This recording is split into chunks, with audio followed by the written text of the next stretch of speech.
我们现在从主路上下来，来到了一个村庄旁边的一块草坪，决定在这里，待会儿搭上天幕，做点吃的，放慢下来，体味草原上的生活。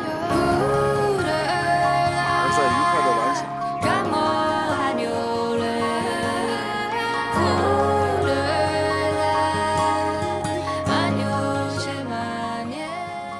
费了得有20多分钟吧，但体能消耗很大，把天幕给支棱起来了。在这里野炊，做一顿饭来吃。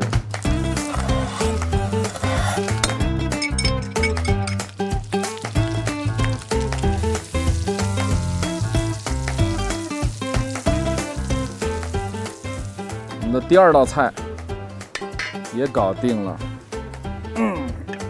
还有一个今天的主食，我们煎一个包子来吃。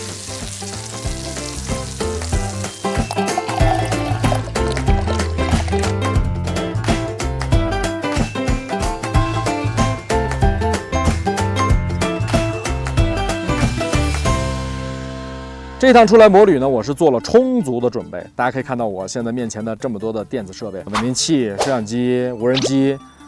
运动相机，还有手机以及各种各样的电池，其实这些都是耗电的大户。但是这一趟我们并没有因为电源让我们产生一些什么其他的问题，就得益于这台正号的户外移动电源。比如说我们把摄像机拍完了以后，电池取下来，就可以立刻通过充电器通过它来充电，那换上新的电池，这样不断的交替，所以我们这几天整个电源的保障是非常够的。那我选择这台电源呢，有几个原因。第一就是它的这个线，它没有一个适配器，所以这个线可以卷得非常的小，然后放在哪个角落就可以带走了。另外，它本身有2个这样的220伏的标准的接口，同时前面有3个 USB 以及一个 Type C 的快充接口，所以满足大部分的电源同时充电是没有问题的。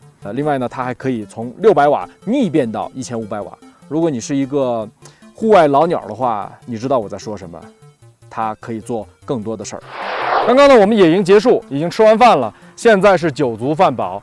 其实并没有喝酒啊，我们骑车不喝酒，喝酒不骑车。刚刚呢，我们也把所有东西都收拾了一下，把垃圾都打包了，准备带走。那现在呢，我再把天幕一收，我们就继续摩旅，继续出发。